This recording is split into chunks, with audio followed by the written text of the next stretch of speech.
Hi, I'm Faith McInerney, and today we're going to talk about Pallas and Chiron. So when we talk about Pallas Chiron, let's talk about the definition of Pallas. All of these definitions have merit, but it also corresponds with functional activity. I think what comes the closest is strategy and skills come into play when you're doing functional activity. So Pallas turns out to be a good resource for work. We're going to be talking about it in aspect to Chiron, but in general, close aspects to Pallas are very interesting for details about work in the natal and the solar return chart. When we talk about Pallas and Chiron together, we're talking about difficult employers. There can be authoritarian, discrimination, sweatshops, bad boss. We can also be talking about difficult employees. So we're talking about people who are unreliable or inept, who have personality issues, prima donnas. Pallas Chiron also has to do with career limitations, alienating labor, alienating or alienated labor, job injuries. And your job is hampered. I mean, sometimes it's so random. It can be the weather. I mean, sometimes it's a lack of skill or a lack of this or that, but sometimes it's just, the lap of the gods, like the weather. It also has to do with unions and strike breakers. And all of these issues can be symbolized in other ways. They can be symbolized by a node in Virgo, particularly South Node in Virgo.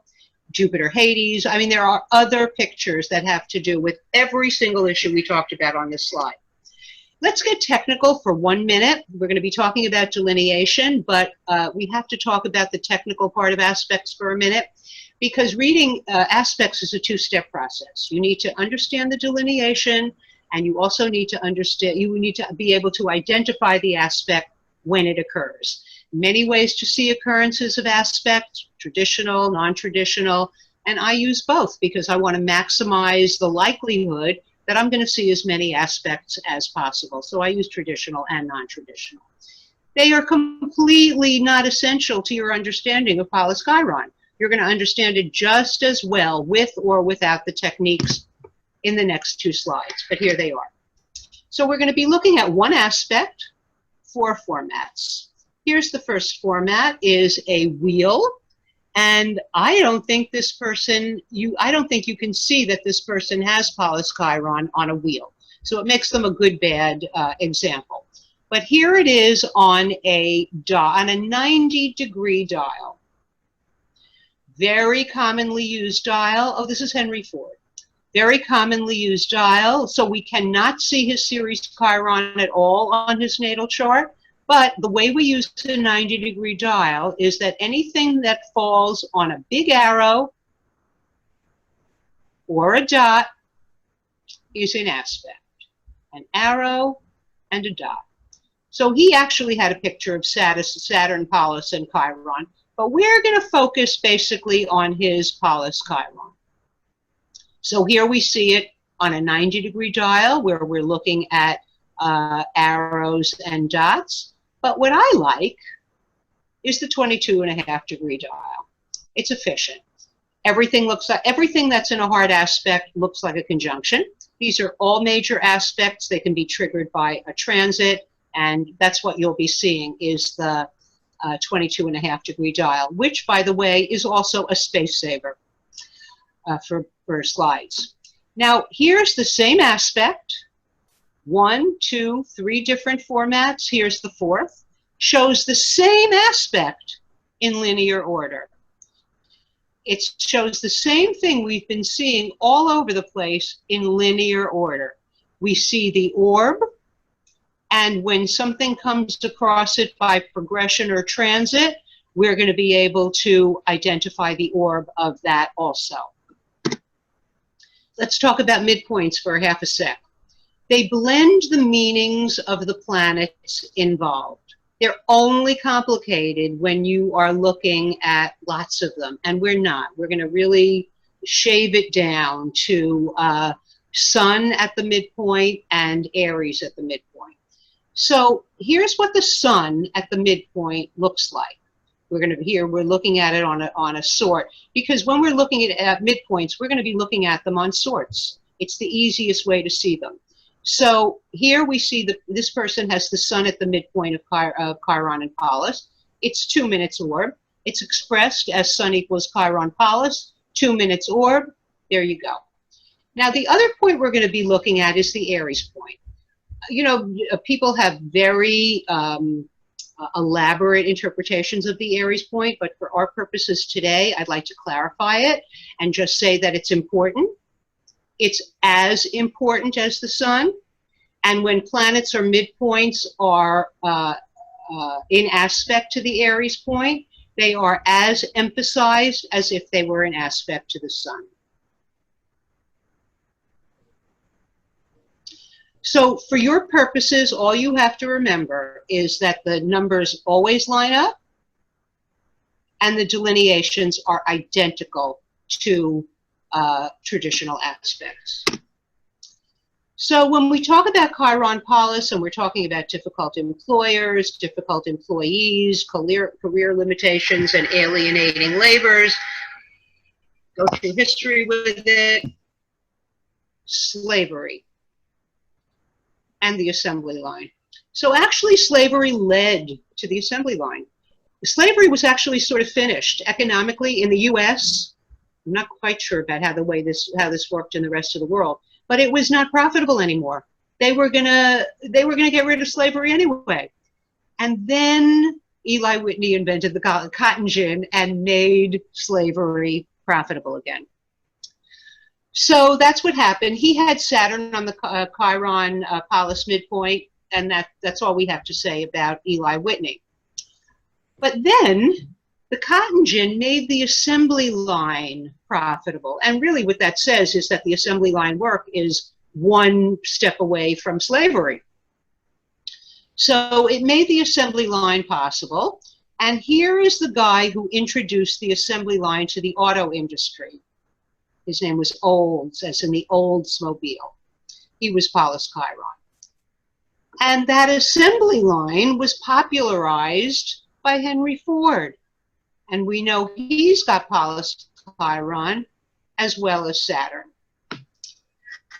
So there you go. There's the alienating labor from slavery to the assembly line. So back to Ford. So here was the assembly line. Ford is making money. Things are cooking. But the job was so tedious. That's why they call it alienating labor. Also dangerous. Apparently that assembly line had some danger to it. So there was a constant exodus. He was constantly hiring. And what they had to do was they hired 52,000 people a year for 15,000 jobs. So that was the turnover. So what Ford did was he introduced the $5 hour. He was the first employer to pay people $5 an hour. He did it to cut costs because it stopped this incredible turnover. He had a captive employment. Nobody could make $5 an hour anywhere else. And so people lined up and it worked out for him. And they could afford his cars. That's the other part of it. I didn't make a note of that here. Oh yeah, they could afford to buy Fords. So it worked. It was win-win for Ford. So, but Ford was a bad boss. If we're talking about him in this part of the talk, you know he was a bad boss. And they called him the epitome of the cold-blooded boss. And one of my favorite stories was that when an executive was let go, even an executive who did very, very well, Ford said nothing. He fired the guy, chopped up the furniture, stacked it up, and put it in front of the guy's office, and that's how they knew they were fired. He was also anti-union. This was before unions were universal. And when it was finally unionized, when Ford was finally unionized, transiting Sun and Mercury at 10 Gemini, not so compelling. Transiting Sun, Mercury, and Mars were triggering his Pallas Chiron. When Prince who had no natal picture, drew slave on his face. He had, let's get rid of this, he had transiting Saturn in Pisces square his natal sun. Now, there is an overlap here because Pisces also symbolizes the victim. It's more associated with slavery than any other horoscope sign. I wouldn't say Chiron, Saturn, that Pisces is especially about slaves, but you know, you can see how more than any other sign it would correspond with slavery. And so when he drew slave on his face, he was having a Pisces transit, Saturn in Pisces. Let's not forget that. But be that as it may, he had the natal picture. He had Pallas Chiron node, natal picture 4 minutes orb. The progression was 5 minutes of orb when he drew slave on his face. When Ben Affleck's slave-owning ancestors were uncovered by a TV show, he had transiting Uranus on his Pallas Chiron. You can see that he went on TV and they exposed those slaves. And here we have a list of bad bosses. Anna Wintour put herself at the top of the list of bad bosses. She has the sun at the midpoint. They made a whole movie about what a bad boss she was. This is a quote about from one of her employees, that she enjoyed not being approachable, and you had to, I mean, the way he put it, you had to walk about a half a mile to get into the office. This is a real picture of Anna Wintour. I mean, it's a blow up, and it's, you know, pretty bad. You can't really see it. It's pretty blurry, but we can see that what he talked about, the half a mile walk from the door to her desk. Now, another bad boss was C.B. DeMille. And when they talk about ready when you are CB, that's him. Now, he was also anti-union, anti-communist, and he compiled lists of left-wingers. So we're going to look at McCarthy in a minute. He put people out of work because they were left-wing people. Here's a quote about DeMille. He wanted terror, he wanted confusion, and when he got what he wanted, he'd get an erection. No missing it. He carried a whip at work, and he made movies about slaves, like Ben-Hur and the Ten Commandments. There's a photo of his whip. Joseph McCarthy sort of worked hand in hand with people like DeMille. He was behind the 1950s anti-communist movement. Basically, we're talking about anti-left wingers. Thousands of people were accused and unjustly lost their jobs. And there's Joseph McCarthy's horoscope. Jupiter, Saturn, Chiron, Pallas. Obviously, we're looking at that Chiron Pallas, and he had a tight square. Now, this person's career was ruined with one of these testimonies. At one of those McCarthy trials, this guy testified, and his career was ruined as a result of the inquiry. He had no natal aspect. He had a precise progression. Precise. Chiron Pallas also has to do with injury related to the job, such as stage fright, sports injuries, and people famous for their stage fright, Carly Simon and Barbara Streisand, people who've had sports injuries, they have Pallas Chiron. In fact, Jenner had to change his sport as a result of an injury. This is when Bruce Jenner was Bruce Jenner. Krista McAuliffe died at work. She flew up in the Challenger and died. And progressed Pallas was 2 minutes from natal Chiron. Here's eye strain with Pallas Chiron, Mercury Pallas Chiron. She had to stop writing or slow down writing because of Mercury Pallas Chiron. Solzhenitsyn had the same picture. I forget what the comparison, I think it was that he wrote about dictators. Oh no, he wrote about the, give me a sec, about the labor camps. and he had Mercury, Pallas, Chiron. In other words, they were slave labor camps.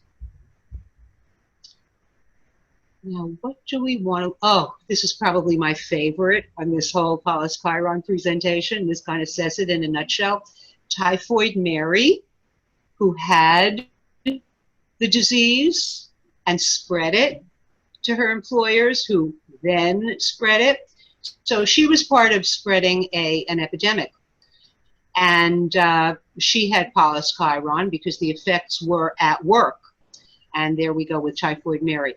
Kafka had a day job apart from his from being a hugely successful writer. He had a day job, and his day job was evaluating workers' injuries for insurance claims. So in other words, if you lost a knuckle on the assembly line, he would evaluate how much that was worth, and that was Kafka's job. Here's a more pleasant manifestation. This is a woman who had a huge career as an understudy. So what does an understudy do? You get sick, the understudy helps you out and takes over. So in other words, it had to do with taking over for people when they're sick. But she was great at it. And in fact, when she died, and I got this from her obituary, they said that she might have won the award for best understudy repeatedly because she was so good at it. Now, we were talking about undesirable job conditions and undesirable colleagues and undesirable performance, and here we go. So here is Dan White. He murdered 2 colleagues, I think, and he had the natal aspect of Pallas Chiron, and progressed Jupiter triggered his natal aspect with a 2-minute orb when he murdered, I think he murdered 2 colleagues, if I'm not mistaken. But anyway, he murdered at his job. Here was one of the victims where Chiron was in aspect to his Pallas. In fact, I think that was a conjunction. Chiron was conjunct Pallas and Juno, not sure why. And he also had Sun in aspect, but it was like a degree away. I would never have picked this out of a crowd. The only reason I'm using him is because he had a Chiron Pallas transit on the day that he was killed by a colleague. Anthony Armstrong Jones. So he was Queen Elizabeth's son-in-law. And first of all, he divorced his wife. Most people who get into Parliament through marriage and then divorce, they leave Parliament. He wouldn't, number 1. Number 2, he did nothing. They keep a record of what people do. His contributions during his years in Parliament, 0. So that's Sun equals Pallas Chiron. What have we got? 15 minutes orb. Now here, I wish I could find this guy. I have been looking up and down. I know he was born in the 1940s, but I cannot find his name. I found it years ago when I started doing this research. His name was Oops. They called him that because he was speedy, but he couldn't play the rest of the game. And he had a Pallas Chiron picture. Okay, our last slide. So this is an episode of I Love Lucy, Lucy at the Candy Factory. Lucille Ball had no Pallas Chiron, but this particular episode illustrates Pallas Chiron, the Candy Factory. It had an assembly line. It had a bad boss. And when she made that episode, in her solar return, she had a Pallas Chiron square. And in her lunar return, she had Moon equal Chiron equal Pallas. And there we see it. So what I would like to leave you with is you investigating not only Chiron Pallas, but Pallas. Look at it in solar returns and lunar returns. You'll see the current job conditions and events when you look at Pallas aspects, and you'll see details in the solar return and lunar return. I want to thank you for joining me. You can reach me at astrofaith@aol. You can read way more about midpoints at Midpoint Observatory. If you liked what we were talking about today, there's plenty of midpoints at the Midpoint Observatory. Our next series is going to be Sex and the Horoscope, but I hope you enjoyed Chiron and the four major asteroids.